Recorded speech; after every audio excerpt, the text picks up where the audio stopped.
Bienvenue dans Terrienne, l'actualité sur la condition des femmes dans le monde. Dans le sillage du 12 mai, journée mondiale de la fibromyalgie, nous avons voulu en savoir plus sur cette maladie invisible. Douleurs musculaires chroniques, malaise, fatigue intense, un syndrome lourdement handicapant qui touche en majorité les femmes.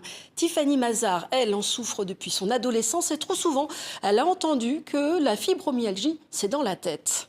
Aujourd'hui, sur 2 à 3 millions de personnes, il doit y avoir 80% de femmes qui sont concernées par la maladie. Donc la parole de la femme, sa notion de la douleur, c'est des sujets en fait qui ne concernent pas forcément la fibromyalgie, mais de manière générale, ne serait-ce qu'avec la menstruation.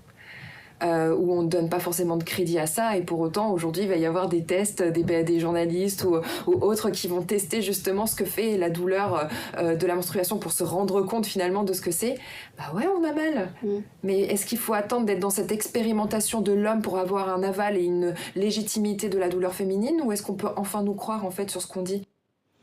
La fibromyalgie n'est reconnue par l'OMS, l'Organisation mondiale de la santé, que depuis 1992. Par manque d'études médicales, il n'existe pas de traitement spécifique. Il faudra à Tiffany Mazar attendre ses 22 ans pour que le diagnostic soit enfin posé. Mais pour elle, pas question de rester en fauteuil roulant. Elle va même se lancer un sacré défi. À un moment donné, quand on est en fauteuil, on se limite. On n'ose pas rêver ce genre de choses. Je vais voir ma kiné que je vois 2 fois par semaine depuis des années.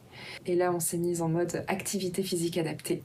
Ça, c'est vraiment une particularité, un accompagnement sportif qui permet vraiment d'être adapté par rapport aux douleurs et aux conditions médicales des personnes.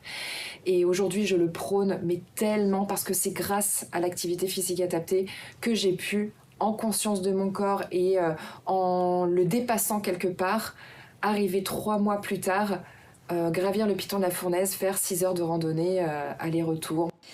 Et après bien des déconvenus professionnels, licenciés notamment à cause de son handicap, aujourd'hui, Tiffany Mazar tient des conférences à travers le monde. L'occasion donc de rencontrer d'autres femmes frappées par ce même syndrome qui lui ont fait part de leurs ressentis. Qu'elles se sentent seules, qu'elles se sentent pas écoutées, qu'elles se sentent pas comprises et qu'il vaut mieux se taire. Parce que ça sert à rien de tout le temps se justifier.